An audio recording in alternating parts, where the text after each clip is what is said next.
से मुलाकात हुई थी विजय जी से, तो मैंने इनको न्योता दिया अपने बर्थडे पे आने के लिए। हमने कहा आइए, और मैं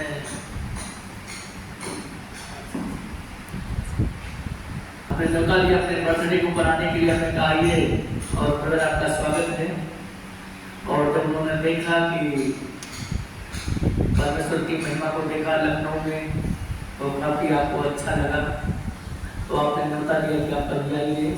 लगभग 3000 लोग थे हमारे बर्थडे में, और ये प्रभु का हम धन्यवाद करते हैं कि राजा से लेकर के रंग तक आए हुए थे और प्रेयर के लिए, जिससे परमेश्वर के नाम को हम बचा पाएंगे। सो मेरा नाम रामचंद्र है, और मैंने अगस्त 1998 में यीशु मसीह को जाना। 25 मार्च 1999 में मैं मेरी पत्नी ने बपतिस्मा लिया, और जब 1999 में मैंने पहली मीटिंग शुरू करी गांव स्तर से, तो वहाँ पर लगभग 250 लोग पहली मीटिंग में थे हमारे। और धीरे धीरे करके 1 साल के अंदर लगभग 500 लोगों को हमने प्रभु के पास लेकर के आए, बपतिस्मे के द्वारा, गवाही के द्वारा। फिर सीधे 2000 में हम गाँव आए, गाँव पर उस समय हजारों लोगों को जीता मेरे द्वारा। फिर 2002 में हम लखनऊ आए, और लखनऊ में हमने सेवा की शुरुआत करी, और उस समय हमारी उम्र 20 साल की थी।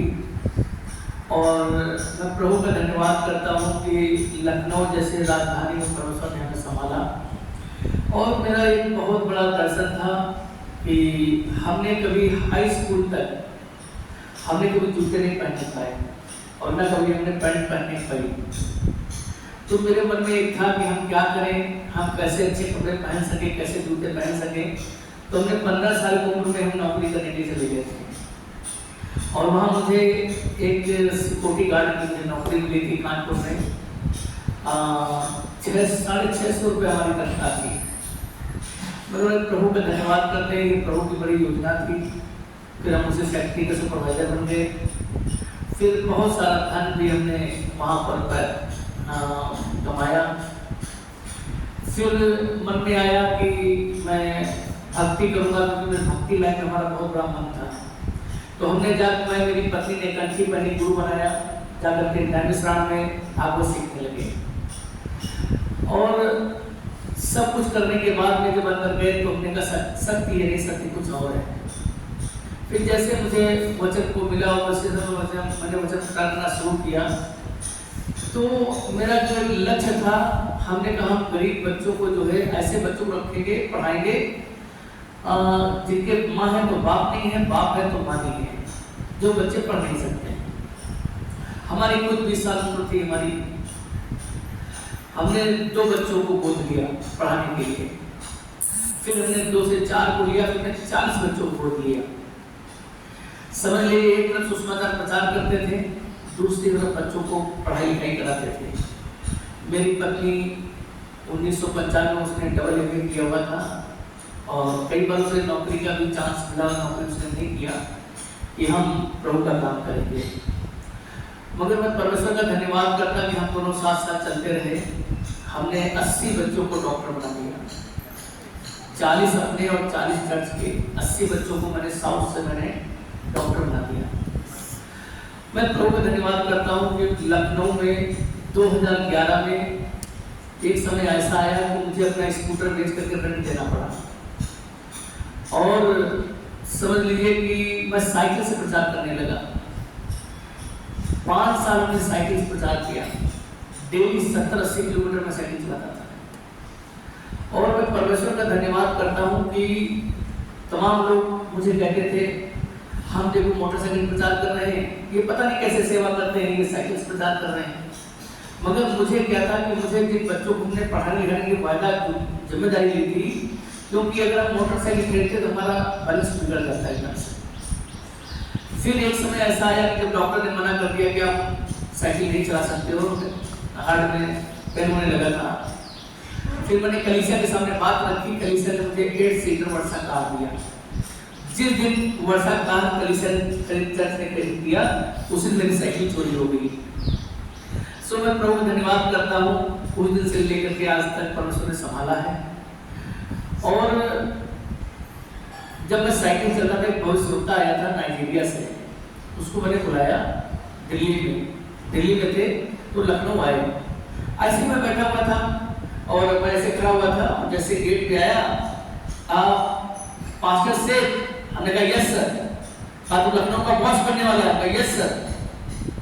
मतलब साइकिल से चल रहे थे, लखनऊ का बॉस कैसे बन सकता है, इतनी बड़ी राजधानी जिनके पास दसियों हजार करोड़ रुपया है, लखनऊ में बसियों के पास है, हम साइकिल चलने वाले आदमी कैसे बॉस बन सकते हैं। मगर हमने रिसीव किया उसकी भविष्यवाणी को,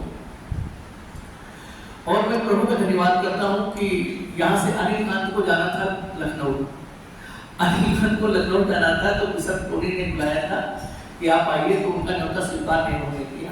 फिर हम 7 दिन, हमारे पास एक उपलब्धि कोठरी थी, मैं उसी कोठरी में चढ़ गया, 7 दिन तक घुटने टेक मैंने प्रार्थना किया।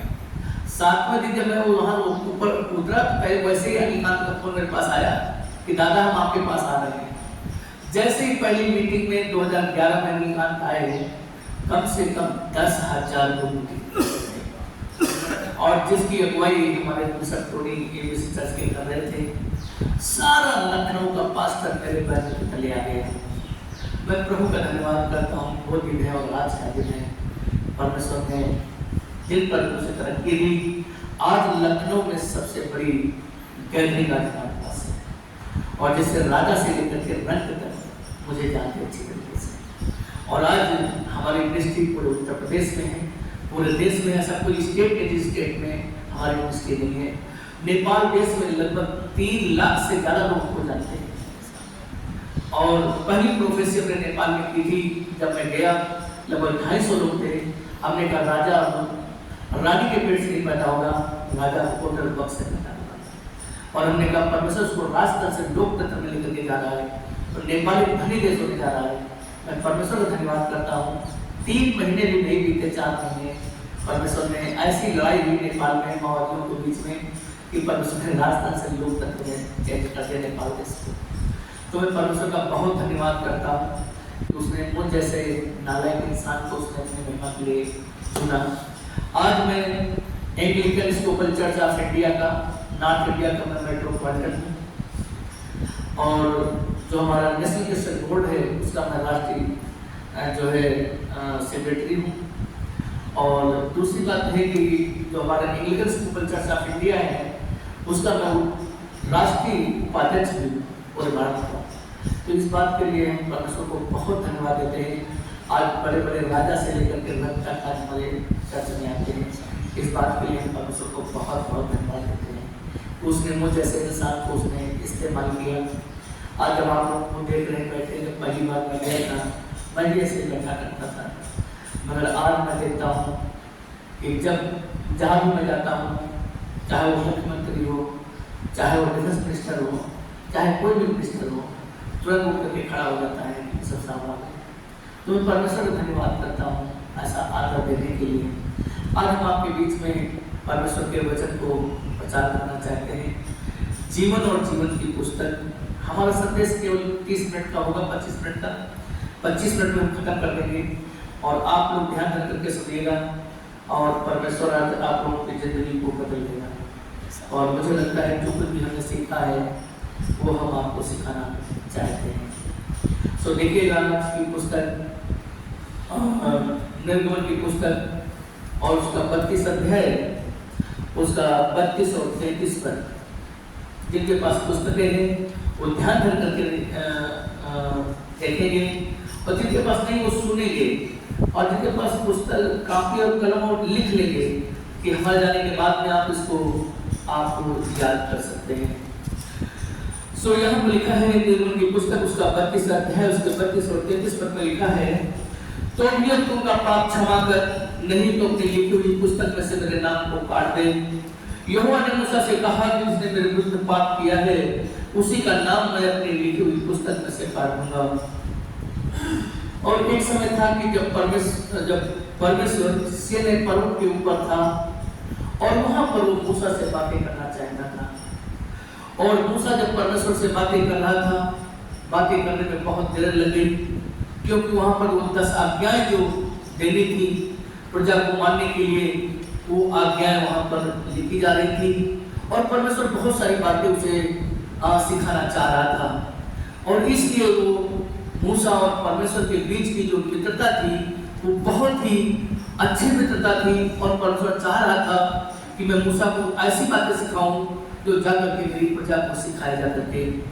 और जैसे ही मूसा को सीने पर्वत से आने में लेट हुआ और सारी प्रजा बड़बड़ाने लगी और हारून से कहने लगी, मूसा कहाँ चला गया है, वो कहाँ मर गया है, और जाकर के हमारे लिए कोई देवता बना और कोई हमारे लिए कोई ईश्वर बना जिसकी हम आराधना कर सके। उसने कहा, जाओ तुम सब अपने बहुओं और बेटियों के गहने ले आओ और हम तुम्हारे लिए एक बछड़ा बना देते हैं। और जब सारे इजरायली लोग अपनी बेटी और बहू के सब सोने के गहने लेकर के पहुंचे, तब हारून ने क्या किया, सोने का बछड़ा बनाया और उनको दे दिया और कहा कि ये कोई तुम्हारा ईश्वर है, तुम्हारी अगुवाई करेगा। और जैसे ये लोग होम बलि करके चढ़ाने लगे, परमेश्वर ने मूसा से कहा कि मूसा, इजरायली प्रजा ने अपने चाल चलन को बिगाड़ लिया है, क्योंकि जो शब्द हमें सुनाई दे रहा है वो किसी उत्सव का नहीं, वो किसी कोलाहल का नहीं है, वो एक उत्सव का आनंद का शब्द है जो सुनाई दे रहा है। तो झट कर जा। और जैसे ही मूसा वहां से उतरा और क्या देखा कि लोग सोने के बछड़े के सामने लोग सिजदा कर रहे हैं, उसने तुरंत क्या किया कि जो पट्टियां लेकर के आया था उसने तुरंत नीचे डाल दी और पट्टियां टूट गई, और तुरंत उस बछड़े को क्या किया, पिसवा डाला और पिसवा करके यरदन नदी में डलवा दिया, और यरदन नदी में इजरायलियों को क्या किया, उसने पिलवा दिया। अब परमेश्वर ने एक निर्णय ले लिया कि इजरायली प्रजा जो है इन सबको हम मार देंगे, किसी एक को भी नहीं रखेंगे। मगर जब ये बात परमेश्वर ने मूसा से कही कि मूसा, मैं किसी भी इजरायली व्यक्ति को जिंदा नहीं रखूंगा, क्योंकि इन्होंने मेरी महिमा किसी और को दे दी है, इसलिए हम इनको जिंदा नहीं रखेंगे, हम सबको मार देंगे। मगर परमेश्वर का राजदूत मूसा था, उसने अपनी जान को जोखिम में डाला और जोखिम में डाल करके कहता है कि तो भी अपनी का पाप क्षमा कर, नहीं तो अपनी लिखी हुई पुस्तक में से मेरे नाम को काट दे। और मूसा ने तुरंत घुटने टेके और परमेश्वर के सामने खड़ा हो गया और कहने लगा कि हे परमेश्वर पिता, या तो तू इस्राएलियों के पाप को माफ कर दे, या तो मेरा भी नाम जीवन की पुस्तक में से काट दे, क्योंकि अगर ये स्वर्ग नहीं जाएंगे तो हम भी स्वर्ग नहीं जाएंगे, इसलिए तू मेरा भी नाम जीवन की पुस्तक से काट दे। मगर परमेश्वर ने कहा, मूसा से कहा, परमेश्वर ने, यहोवा ने मूसा से कहा कि जिसने मेरे विरुद्ध पाप किया है उसी का नाम मैं अपनी पुस्तक में से काट दूंगा। कहा कि मैं तेरा नाम तो नहीं काटूंगा, मगर जिसने मेरे विरुद्ध पाप किया है उसका नाम मैं अपने जीवन की पुस्तक से काट दूंगा। क्योंकि जिस किसी का नाम जीवन की पुस्तक में होता है वही स्वर्ग के राज्य का अधिकारी होता है, और जिस किसी का नाम जीवन की पुस्तक में नहीं होता है वो परमेश्वर के राज्य का अधिकारी नहीं होता है। भजन संहिता की पुस्तक को लिखते हुए कहते हैं 69 चैप्टर और उसके 28 वर्ष में लिखा हुआ है, भजन संहिता की पुस्तक और उसके 69 अध्याय 69 और उसके 28 वर्ष में लिखा है कि उनका नाम जीवन की पुस्तक में से काटा जाए और धर्मियों के संग लिखा ना जाए। जब दाऊद के लोगों ने ही जब दाऊद को घेर लिया और दाऊद के लोगों ने ही दाऊद को जब मारना चाहा, और ये ऐसे लोग नहीं थे, वो गुप्त लोग थे जो दाऊद के साथ ही रहते थे, जैसे आज हमारे भाई के साथ में तमाम लोग यहाँ रहते हैं, और उन्हीं लोगों ने दाऊद को मारना चाहा। जब दाऊद को मारना चाहा, जब दाऊद को ये बात पता चली तो दाऊद ने परमेश्वर से प्रार्थना की कि उनका नाम जीवन की पुस्तक में से काटा जाए और धर्मियों के संग लिखा ना जाए। मैं आपको बताना चाहता हूं कि अगर आपका नाम जीवन की पुस्तक में है तभी आप स्वर्ग के राज्य के अधिकारी हैं। अगर आपका नाम जीवन की पुस्तक में नहीं है तो आप स्वर्ग के राज्य के अधिकारी नहीं है। और इस बात के लिए हम इस पर बहुत सारा खुलासा करेंगे कि आपका नाम जीवन की पुस्तक में है कि या नहीं है, क्योंकि हमारी धर्मशास्त्र बताती है कि जब दाऊद के इतने घनिष्ठ लोगों ने, जिनसे दाऊद बहुत प्यार करता था, जिनके लिए दाऊद ने अपने आप को निछावर कर दिया था, उन्हीं लोगों ने दाऊद के पीछे पड़ गए थे। और तब परमेश्वर से प्रार्थना करता है दाऊद और कहता है कि उनका नाम जीवन की पुस्तक में से काटा जाए और धर्मियों के साथ लिखा ना जाए, क्योंकि धर्मी का नाम ही केवल जीवन की पुस्तक में होता है और किसी अधर्मी का नाम जीवन की पुस्तक में नहीं नहीं होता है।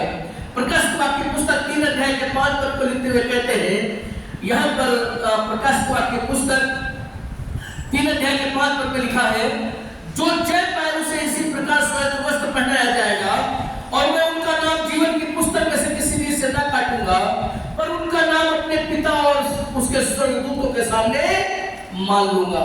हमारी धर्मशास्त्र आज बताती है, यहाँ पर जब पत्रुस नामक टापू के ऊपर जब ये प्रकाशित वाक्य लिखा गया और यीशु मसीह ने यूहन्ना से कहा, यूहन्ना लिख, जो भी मैं कहता हूँ उसको लिख। और क्या कहते हैं लिखते हुए 3 अध्याय 37 की कलीसिया को पत्र लिखा गया और कहा कि जो जय पाए उसे किसी प्रकार श्वेत वस्त्र पहनाया जाएगा। हम जय कब पाते हैं? अब ये बात है कि हम मसीही को कहलाते हैं, हम मसीही खानदान में पैदा हो गए, हम मसीही अपने आप को कहलाते, कहते हमारे बाबा जो है मसीही थे, हमारे जो है उसके पिताजी मसीही रहे, उसके बाद हम मसीही हैं। तो इसका मतलब ये नहीं है कि आप जो है स्वर्ग में चले जाओगे, क्यों? बाबा तो मसीही थे, वो तो जा सकते हैं, मगर बात है अगर हमारा जीवन, हमारा पर्सनल का जीवन अगर परमेश्वर को नहीं भाता है तो हम स्वर्ग नहीं जा सकते। तो यहाँ पर यीशु मसीह ने कहा, लिख, जो जय पाए उसे इसी प्रकार श्वेत वस्त्र पहनाया जाएगा और मैं उनका नाम जीवन की पुस्तक में से किसी भी से न काटूंगा, पर उनका नाम अपने पिता और उसके स्वर्गदूतों के सामने मान लूंगा। हमारी धर्मशास्त्र बताती है, धन्य है वो मुर्दे जो प्रभु में मरते हैं, धन्य है वे जो प्राण तक विश्वास योग्य है। लिखा, धन्य है वो मुर्दे जो प्रभु में मरते हैं और धन्य है वे जो प्राण तक विश्वास योग्य है। अगर हम प्राण तक विश्वास योग्य निकलते हैं, विश्वास की दशा में हमारी मृत्यु होती है, विश्वास की दशा में हम जीवन जीते हैं और हमें भरोसा करते हैं कि यीशु मसीह उद्धार करता है, यीशु मसीह ने हमारे गुनाहों के लिए, हमारे गुनाहों और पापों के लिए क्रूस पे चढ़ गया, जो सजा हमें मिलनी चाहिए थी वो सजा यीशु मसीह ने अपने ऊपर ले ली। तो लिखा हुआ है 100% वो स्वर्ग के राज्य का अधिकारी होगा। इसी की पुस्तक के 21 अध्याय उसके 22 से 25 तक लिखा हुआ है, 21 अध्याय के 22 पद से लेकर के 25 पद तक प्रकाशित की पुस्तक, इसमें लिखते हुए कहते हैं, मैंने उसमें कोई मंदिर न देखा, क्योंकि सर्वशक्तिमान प्रभु परमेश्वर में ना उसका मंदिर है। उस नगर में सूर्य और चांद के उजाले की आवश्यकता नहीं, क्योंकि परमेश्वर का तेज उसमें उजाला हो रहा है और मेमना उसका दीपक है। जात जात के लोग उसकी ज्योति में चले फिरेंगे और पृथ्वी के राजा अपने अपने तेज का सामान उसमें लाएंगे। उसके फाटक कभी दिन में कभी बंद ना होंगे, वहां रात ना होगी। मेरे दोस्त, मैं बताना चाहता हूं कि जहां हम जाने वाले हैं स्वर्गलोक में, हमारी धर्मशास्त्र बताती है कि मैंने उसमें कोई मंदिर न देखा, क्योंकि सर्वशक्तिमान प्रभु परमेश्वर मेमना उसका मंदिर है। क्योंकि हमारा परमेश्वर और हमारा यीशु मसीह हमारा मंदिर होगा। और यहाँ लिखा हुआ है कि उस नगर में सूर्य और चांद के उजाले की आवश्यकता नहीं, क्योंकि परमेश्वर के तेज से उसमें उजाला हो रहा है और मेमना उसका दीपक है। यीशु मसीह क्या है? हमारा दीपक है। जाति जाति के लोग उसमें उसकी ज्योति में चले फिरेंगे और पृथ्वी के राजा अपने अपने तेज का सामान उसमें लाएंगे और उसके फाटक दिन को कभी बंद न होंगे, वहां रात नहीं होगी। मेरे दोस्त, अब आपको मैं बता देना चाहता हूं, जहां हम जाने वाले हैं वहां सोने की सड़कें हैं। आज आपने देखा, जब हमारे किसी राजकुमारी की शादी होती है या हमारे किसी गरीब की बेटी की शादी होती है या कोई किसी बाप क्या करता है अपने बेटे की शादी करता है, तो उसको सुंदर लगने के लिए सोने का गहना बनवाता है कि हमारी बहू क्या लगे? सुंदर लगे। मगर मैं आपको बताना चाहता हूँ दोस्त, जहाँ हम जाने वाले हैं वहाँ सोने की सड़कें हैं, वहाँ सूर्य और चंद्रमा का कोई प्रयोजन नहीं होगा, वहाँ केवल यीशु मसीह और परमेश्वर के मुख में इतना प्रकाश होगा जिसके प्रकाश के द्वारा हम प्रकाशित होंगे। और इसलिए हमारी धर्मशास्त्र बताती है कि धोखे में रहने की जरूरत नहीं है। लूका 10:20 को लिखते हुए कहते हैं, लूका 10 अध्याय के 20 पद को लिखते हुए यहाँ पर एक बात कहते हैं यीशु मसीह, तो भी इससे आनंद मत हो कि आत्मा तुम्हारे बस में है, परंतु इससे आनंद हो कि तुम्हारे नाम स्वर्ग में लिखे हुए हैं। सबसे पहले यीशु मसीह ने 12 चेलों का चुनाव कितने चेलों का चुनाव किया? 12 चेलों का चुनाव किया। उसके बाद में यीशु मसीह ने 70 चेलों का चुनाव किया और दो दो करके यीशु मसीह ने भेजे। कहा जाओ मेरे नाम से दुष्ट आत्माओं को निकालो, अंधे देखे, लंगड़े चले, गूंगे बोले, पहले सुने, दुष्ट आत्मा निकाले, पापों पाप क्षमा किए गए, मुर्दे जिलाए गए। यीशु मसीह के 2 चेले गए, एक परिवार में गए, वहां पर वो घर दुष्ट आत्माओं से ग्रसित था और जैसे उस घर में गए दुष्ट आत्माएं खेलने लगी और यीशु मसीह के नाम से जैसे उन चेलों ने प्रार्थना की, दुष्ट आत्माएं निकल गई और तुरंत समझिए चेले भागते भागते आए यीशु मसीह के पास में और कहा प्रभु प्रभु अब तो आत्माएं हमारे बस में हो गई है। यीशु मसीह ने कहा इससे आनंद मत हो कि आत्माएं तुम्हारे बस में हो गई है, आनंद इससे हो कि तुम्हारे नाम स्वर्ग में लिखे हुए हैं, तुम्हारे नाम स्वर्ग में लिखे हुए हैं। क्योंकि मैं परमेश्वर का धन्यवाद करता हूं कि आप जितने लोग यहाँ पर बैठे हो आपके नाम स्वर्ग के राज्य में लिखे हुए हैं। फिलिप्पियों की पुस्तक 4 अध्याय और उसके 3 पद को लिखते हुए पौलुस एक बात कहते हैं यहाँ पर जो फिलिप्पियों के लोग गलती कर रहे थे और यहाँ पर मैं आपको बताना चाहता हूँ। और फिलिप्पियों की पुस्तक और उसका 4 अध्याय और उसके पहले पद में लिखा हुआ है, यहाँ पर लिखा है 3 पद में लिखा है कि हे सच्चे सहकर्मी मैं तुझसे विनती करता हूँ कि तुम उन स्त्रियों की सहायता कर क्योंकि उन्होंने मेरे साथ सुसमाचार फैलाने में क्लेमेस और मेरे अन्य सहकर्मियों समेत परिश्रम किया है और जिनके नाम जीवन की पुस्तक में लिखे हुए हैं।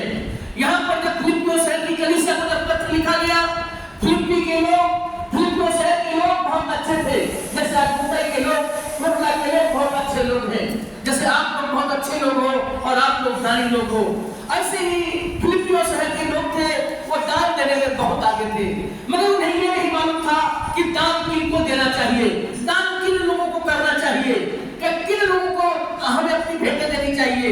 मगर जब ये बात जो लोग आते थे फिलिप्पी के लोग उनको दान दे देते थे, जो जरूरतमंद आते थे उनको भेंट कर दिया करते थे। मगर जब ये बात पौलुस को पता चली तो पौलुस ने पत्र लिखा, फिलिप्पियों शहर की कलीसिया को संबोधित करते हुए कहा, हे सच्चे सहकर्मी मैं तुझसे विनती करता हूँ कि तू उन स्त्रियों की सहायता कर क्योंकि उन्होंने मेरे साथ सुसमाचार फैलाने में क्लेमेस और मेरे अन्य सहकर्मियों समेत परिश्रम किया है जिनके नाम जीवन की पुस्तक में लिखे हुए हैं। मेरे दोस्त, हमारी बाइबल कहती है अगर जो कुछ तुम परमेश्वर के राज्य के लिए करोगे हम तुम्हें 100 गुना देंगे, 100% का हमारा परमेश्वर क्लेम करता है। मगर हमें किनको देना चाहिए? उनको सबसे पहले उनको देना चाहिए जिनके नाम जीवन की पुस्तक में लिखे हुए हैं। क्योंकि दूसरे को तुमने भेंट कर दिया, दूसरे को तुमने दान दे दिया, जिनके नाम जीवन की पुस्तक में नहीं है तो ना तो उसका प्रतिफल तुम्हें मिलेगा, वो भी दुनिया से नाश होगा और तुम्हारा दान भी दुनिया से नाश हो जाएगा। क्योंकि अगर हमें भेंट करना है, हमें दान देना है तो हमें उनको देना है जिनके नाम जीवन की पुस्तक में लिखे हुए हैं। हमारी धर्मशास्त्र बताती है प्रकाशित वाक्य की पुस्तक उसका 13 अध्याय और उसके 8 पद को लिखते हुए यहाँ पर प्रभु कहते हैं, यीशु मसीह को यूहन्ना से लिखवाते हैं, 13:8 में लिखा है और 13:8 में लिखा है पृथ्वी के वे सब रहने वाले जिनके नाम उस मरने के जीवन की पुस्तक में लिखे नहीं गए जो जगत की उत्पत्ति के समय से घात हुआ है उस पशु की पूजा करेंगे। मेरे दोस्त, मैं आपको बताना चाहता हूँ आप बहुत महान लोग हैं, आप धनी लोग हैं कि आपके नाम जीवन की पुस्तक में लिखे हुए हैं। हमारी धर्मशास्त्र बताती है कि पृथ्वी के वे सब रहने वाले, ट्रंप से लेकर के एक जमीन पे सोने वाला व्यक्ति, क्योंकि इस समय हमारे विश्व का राजा जो है वो ट्रंप है, लिखा है पृथ्वी के वे सब रहने वाले जिनके नाम उस मरने के जीवन की पुस्तक में लिखे नहीं गए जो जगत की उत्पत्ति के समय से घात हुआ है, लूसीफर जो वहां से गिरा दिया गया था, उस पशु की पूजा करेंगे। मेरे दोस्त, अभी लूसीफर अभी बंद है, अभी कैद है और उसके ऊपर पूरे निश्चय को मोहर लगा दी गई है। वहां पर गुरुओं का पहरा लगा हुआ है, केवल अभी सेनाएं खुली हुई है जो स्वर्गदूत गिरा दिए गए थे। जब वो खोला जाएगा वहां से थोड़े दिन के लिए, तब जो होगा बाद में, तब वो बात आपको पता चलेगी कि बाद में क्या होगा। तो लिखा जब याजूज माजूज सब एकत्र होंगे और लिखा जब युद्ध होगा और लिखा है उसके पहले लिखा है कि परमेश्वर क्या करेगा, आग गिरा कर वहां से ऊपर से भस्म कर देगा लोगों को। उसके पहले हम लोग का रैप्चर हो जाएगा। तो ये हमारी धर्मशास्त्र बताती है पृथ्वी के में सब रहने वाले जिनके नाम उस मेमने के जीवन की पुस्तक में लिखे नहीं गए, जो जगत की उत्पत्ति के समय से घात हुआ है, उस पशु की पूजा करेंगे। जिनके नाम जीवन की पुस्तक में नहीं लिखे गए, जो यीशु मसीह को नहीं जानते हैं, जिन्होंने पिता पुत्र पवित्र आत्मा के नाम से गवाही नहीं दी है, लिखा है वे सब उस पशु की पूजा करेंगे, लूसीफर की। कोई नहीं बचेगा, चाहे राजा हो चाहे राजा, कोई नहीं बचेगा। बता रहा हूं आपको। तो पर धन्य है वे गर्भ जिन्होंने आप लोगों को जन्म दिया है। धन्य है वे परिवार जिनके परिवारों में आपने जन्म लिया है और आपके नाम जीवन की पुस्तक में लिखे गए। हम आपको बताना चाहते हैं परमेश्वर के राजदूत होने के नाते दोस्त, अगर उजाले के दिन बहुत है तो अंधेरे के दिन भी बहुत होंगे। आपको मैं बताना चाहता हूँ, अगर उजाले की बात दिखाई दे रहा है, अगर उजाले के दिन बहुत है तो अंधेरे के दिन भी बहुत होंगे। जिस दिन से उसके बाद छूटेगी, समझ लीजिए जब तक यीशु मसीह नहीं आएगा, जब तक रैप्चर नहीं होगा, तब तक आप सोते रहोगे। हम आपको बता दें, उस समय कहोगे क्या बताएं, हमारा मुझे टाइम था मेरे पास और मैंने परमेश्वर का काम नहीं किया, मैंने प्रभु का काम नहीं किया। समय होते हुए भी हमने अपना टाइम किसी दूसरे चीजों में निकाल दिया। अच्छा होता 4 लोगों को सुसमाचार बताते, एक आदमी तो प्रभु के पास आ जाता, एक आदमी तो प्रभु को जान जाता। इसलिए मैं बताना चाहता हूँ, यीशु आपसे बहुत प्यार करते हैं।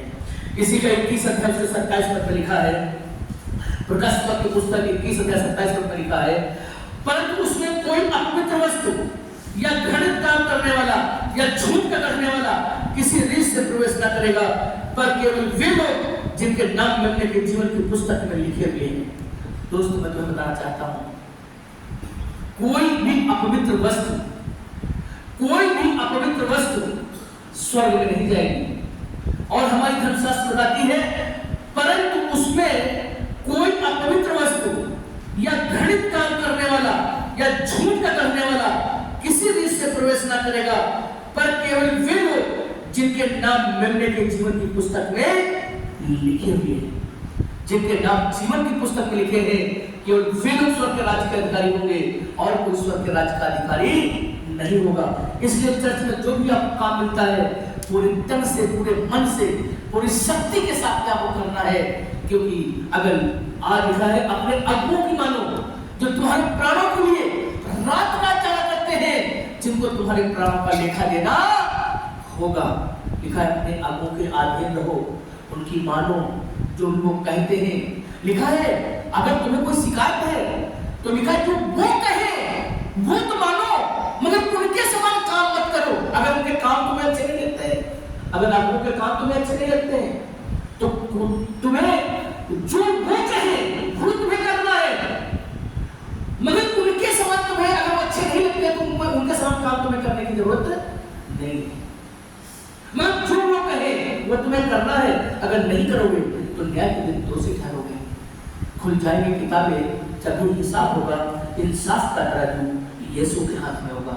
जो भी तू कर रहा है यीशु वो देखता है, हर पल का तुझको इंसाफ देना हिसाब होगा, एक एक पल का तुझको हिसाब देना पड़ेगा न्याय के दिन। इसलिए मैं कह रहा हूँ, अगर उजाले के दिन बहुत है तो अंधेरे के दिन भी बहुत होंगे।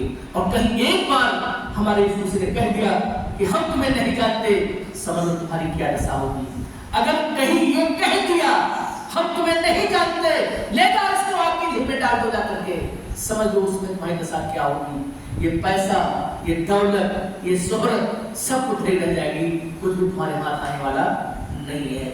मेरे दोस्त, इसी के 17 अध्याय के 8 पद को लिखते हुए कहते हैं, 17 अध्याय के 8 पद में लिखा है, जो पशु तूने देखा है वह पहले तो था, अब नहीं है, अतः तूने से निकाल कर विनाश में पड़ेगा। और पृथ्वी के सब रहने वाले जिनके नाम जगत की उत्पत्ति के समय से जीवन की पुस्तक में लिखे नहीं गए, इस पशु की दशा देखकर कि पहले तो था अब नहीं है, फिर आ जाएगा, लोग अचंभा करेंगे। दोस्त, मैं एक बात कहता हूं चर्च में अपने, अगर तुम किसी का भला करना नहीं जानते, तुम्हारा बुरा करने का कोई अधिकार नहीं है। अगर तुम किसी को एक गिलास पानी नहीं पिला सकते हो तो तुम्हें दूध काटने का भी कोई अधिकार नहीं है। और एक बार बता रहा हूँ, ये बहुत दर्दनाक मौत होगी, ये दर्दनाक ये घड़ी होगी जो मैं आपको बता रहा हूँ। यहाँ पर लिखा है कि जो पशु तूने देखा है, कहाँ देखा था? एक देखा है और जब निकलेगा तुमसे तब देखेंगे। लिखा जो पशु तूने देखा है, पहले तो था आदम के पहले स्वर्ग में, जब गिराया गया वहां से। कभी मौका मिलेगा आपको स्वर्ग की बातें बताऊंगा। लिखा जो पशु तूने देखा है, पहले तो था अब नहीं है, और अथाह कुंड से निकालकर विनाश में पड़ेगा। और पृथ्वी के सब रहने वाले जिनके नाम जगत की उत्पत्ति के समय जीवन की पुस्तक में लिखे नहीं गए, इस पशु की यह दशा देखकर पहले तो था अब नहीं है, फिर आ जाएगा, लोग अचंभा करेंगे। लिखा थोड़ी देर के लिए खोला जाएगा, वहां से कुंड से निकाला जाएगा, फिर ये लड़ाई के लिए लोगों को उसकाएगा। उसके बाद भी हमारा परमेश्वर क्या करेगा? ऊपर आग और गंधक की वर्षा करेगा, सब नष्ट किए जाएंगे। उसके बाद में सबको उठा करके आग की झील में डाल दिए जाएंगे। आखिरी बात बता करके हम समाप्त करेंगे। इसी का 20 अध्याय और उसके 12 पद से लेकर के और उसके 15 पद तक यहाँ पर लिखा है, बहुत पहले सुनिएगा, बहुत पहले सुनिएगा, हो सकता दोबारा हम आपके बीच में ना आ पाए। लिखा फिर मैंने एक बड़ा स्वर्ग सिंहासन और उसको जो उस पर बैठा हुआ है देखा, और जिसके सामने से पृथ्वी और आकाश भाग गए और उनके लिए कोई जगह न मिली। फिर मैंने छोटे बड़े सब मरे हुए को सिंहासन के सामने खड़े हुए देखा, पुस्तकें खोली गई, फिर एक और पुस्तक खोली गई, अर्थात जीवन की पुस्तक, और जैसे उन पुस्तकों में लिखा हुआ था वैसे उनके कामों के अनुसार उनका न्याय किया गया। समुद्र ने उन मरे हुओं को उनमें दे दिया, और मृत्यु और अधोलोक ने उन मरे हुओं को उनमें दे दिया, और उनमें से हर एक के कामों के अनुसार उनका न्याय किया गया। मृत्यु और अधोलोक भी आग की झील में डाले गए। यह आग की झील दूसरी मृत्यु है, और जिस किसी का नाम जीवन की पुस्तक में लिखा हुआ ना मिला, वह आग की झील में डाला गया।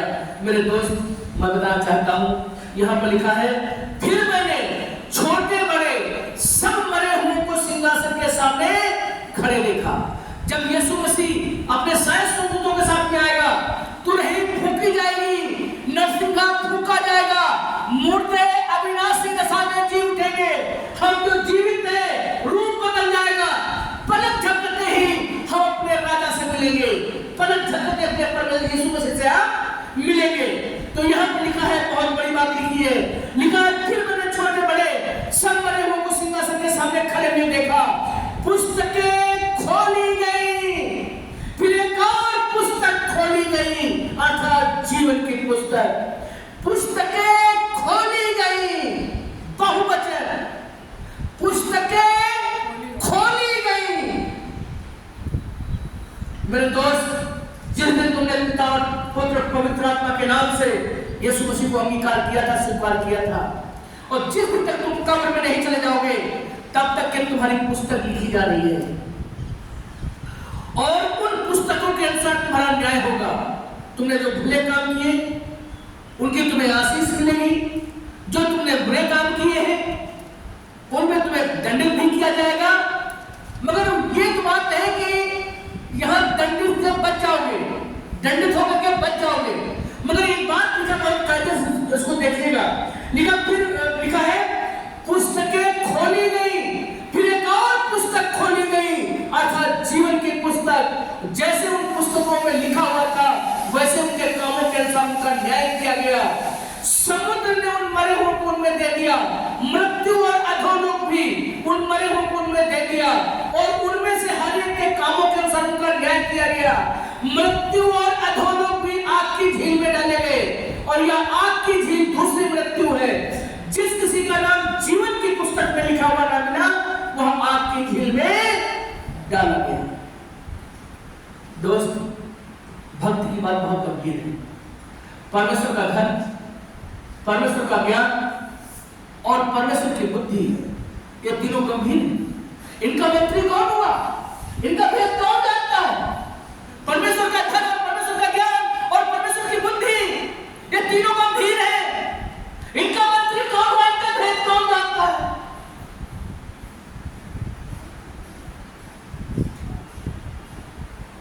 आपको बताऊंगा, आपका नाम जीवन की पुस्तक में है कि नहीं?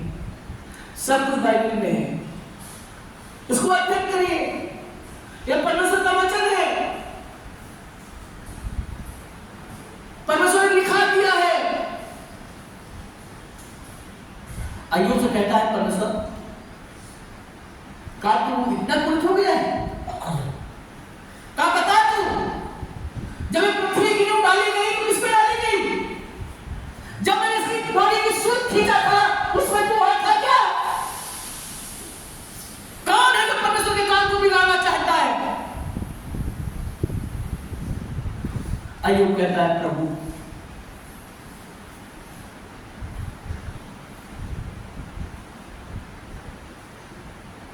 काल बता तू कहां था उस समय जब पृथ्वी की नींव डाल रहा था मैं, जब उसको मैं सूत खींच रहा था उसमें तू कहां था? ये पृथ्वी की नींव किसने रखी गई थी? किस पत्थर के ऊपर रखी गई, किस लोहे के ऊपर रखी गई थी? तुझे मालूम है?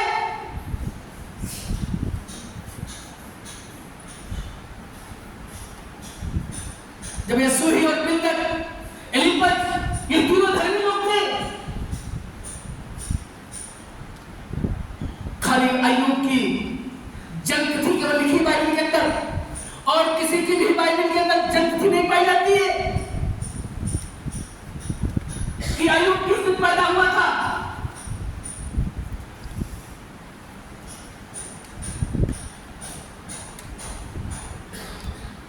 मेरे दोस्त, अगर तुम कोई पाप करोगे, जब न्याय होगा तुमको क्षमा मिल जाएगी, क्षमा मिल जाएगी, कुछ दंडित करके छोड़ दिए जाओगे। अगर आपका नाम जीवन की पुस्तक में नहीं है तो यह समझ लेना, न तुम घर के रहोगे न तुम घाट के रहोगे। उठा करके आपकी जेल में डाल दिए जाओगे, जहां तुम्हें रात दिन रोना और दांत पीसना होगा, जहां रात दिन तुम्हें रोना और दांत पीसना होगा। और इसलिए मैं कह रहा हूं, अगर अंधेरे उजाले के दिन बहुत गए तो अंधेरे के दिन भी बहुत हो गए।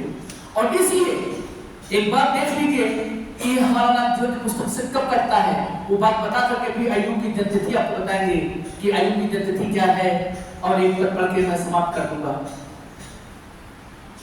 अगर आपको ये मालूम है कि हमारा नाम जीवन की पुस्तक में है कि नहीं है, देखिए इब्रानियों की पुस्तक 6 है उसके 4 पद से ये बात परमेश्वर ने पौलुस के ऊपर प्रकट की है। इब्रानियों का लेखक का नाम नहीं लिखा गया है, वैसे इब्रानियों की पुस्तक भी लेखक पौलुस ने लिखी है।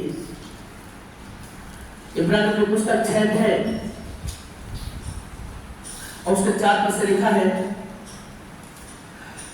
क्योंकि जिन्होंने एक बार ज्योति पाई है और स्वर्गीय वरदान का स्वाद चख चुके हैं, पवित्र आत्मा के भागी हो गए हैं और परमेश्वर के उत्तम वचन का और आने वाले युग की सामर्थ्य का स्वाद चख चुके हैं, यदि वे भटक जाए तो उन्हें मन फिराव के लिए नया बनाना अन्न होना है, क्योंकि वे परमेश्वर के पुत्र को अपने लिए फिर क्रूस पर चढ़ाते हैं और प्रकट में उस पर कलंक लगाते हैं।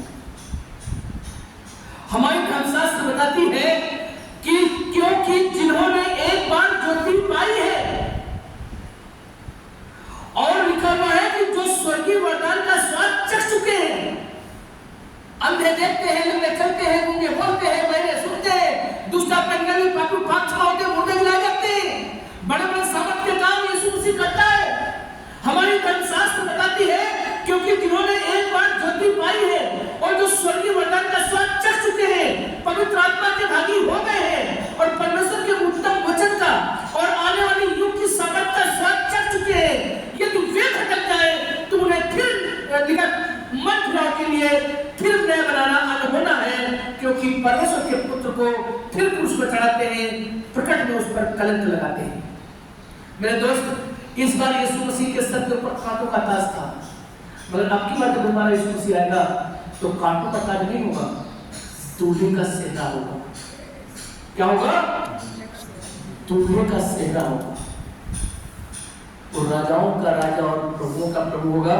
इसीलिए वो दृष्टांत यीशु मसीह कह गए हैं। क्या कह गए हैं?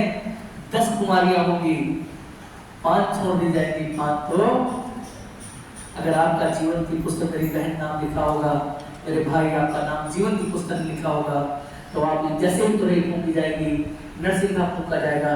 मैं बैठा हूँ आपके सामने, मैंने रैप्चर को अपने आंखों से देखा है, जैसे पौरुष कहता है मैं ऐसे व्यक्ति को जानता हूँ मेरा देह नहीं लगाया, देह से तीसरे आसमान उठा लिया गया है। मैं कहता हूँ मैंने रैप्चर को अपनी आंखों से देखा, रैप्चर कैसे होगा। अगर रैप्चर पर किसी मुझे बोलने को मिला, मैं बहुत अच्छा ऐसे लोग पुस्तकें लिखती हैं, तमाम चीजें लिखती हैं, मैं उनको बता दूंगा रैप्चर कैसे होगा। आप समझ रहे हो? जब भी परमेश्वर किसी से मिलता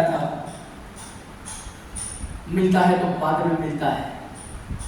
मैं नेपाल में प्रचार कर रहा था दोस्त, मेरी गाड़ी खराब हो गई। मैं ऐसे पास्टर को मैं ऑर्डिनेशन देने के लिए गया था जहाँ पर 4 लाख भैंसा एक बार में काटा जाता काली के ऊपर।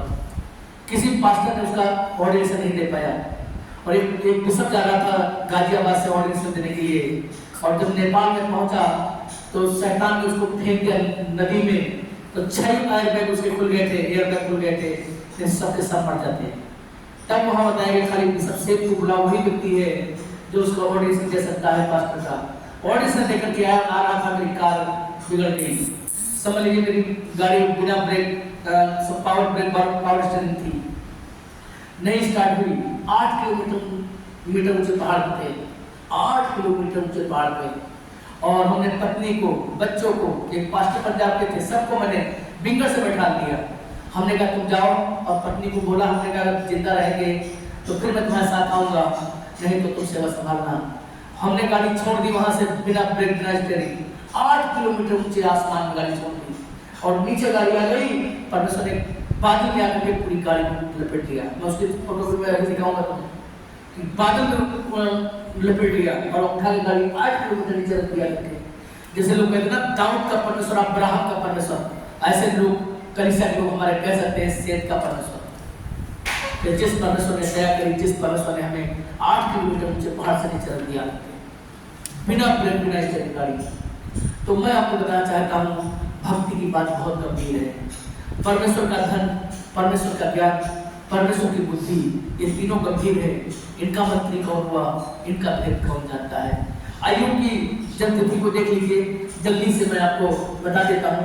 अय्यूब की पुस्तक उसका 3 अध्याय में लिखा हुआ है। अय्यूब की पुस्तक और उसके 3 अध्याय में अय्यूब की जन्मतिथि लिखी हुई है, और देख लीजिए। शायद मैं यहाँ पर आया हूँ तो आपको बता के ही जाऊँगा। और पहले पद से देखिए, पढ़िए पहले पद से देखिए, लिखा इसके बाद अय्यूब को खोज कर अपने जन्मदिन को धिक्कारने और कहने लगा कि वह दिन जल जाए जिसमें मैं उत्पन्न हुआ, वह रात भी जिसमें कहा गया कि बेटे का गर्भ रहा, वह दिन भी अंधियारा हो जाए, और ऊपर से ईश्वर उसकी सुधि न ले और उसमें प्रकाश लिखा ना उसमें प्रकाश हो। अंधकार और मृत्यु की छाया उस पर रहे और बादल उस पर छाए रहे, और दिन को अंधेरा कर देने वाली चीजें उस पर डराए। घोर अंधकार उस रात को पकड़े और वर्ष के दिनों के बीच वह आनंद न करने पाए। वर्ष के दिनों के बीच वह आनंद न करने पाए, और न महीनों में उसकी गिनती की जाए।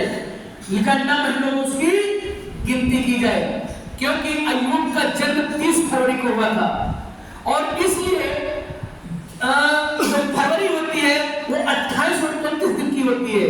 30 दिन की फरवरी कभी नहीं होती है, क्योंकि यहाँ पर लिखा है कि घोर अंधकार उस रात को पकड़े, वर्ष के दिनों के बीच लिखा हुआ आनंद न करने पाए, और न महीनों के बीच में उसकी गिनती की जाए।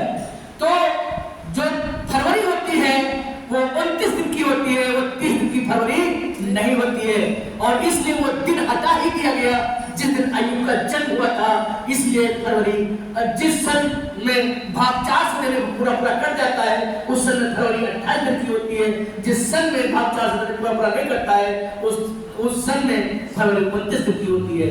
फरवरी कभी 30 दिन की नहीं होती है, क्योंकि 30 फरवरी को अय्यूब का जन्म हुआ था। तो मैं आपको बताना चाहता हूं कि बाइबल एक ऐसे शास्त्र है, जब इसको आप पढ़ोगे तो वो आपसे बातें करेगी। बाइबल क्या करेगी? आपसे बातें करेगी। जैसे परमेश्वर आपसे बातें करता है, वैसे लिखा है बाइबल आपसे बातें करेगी।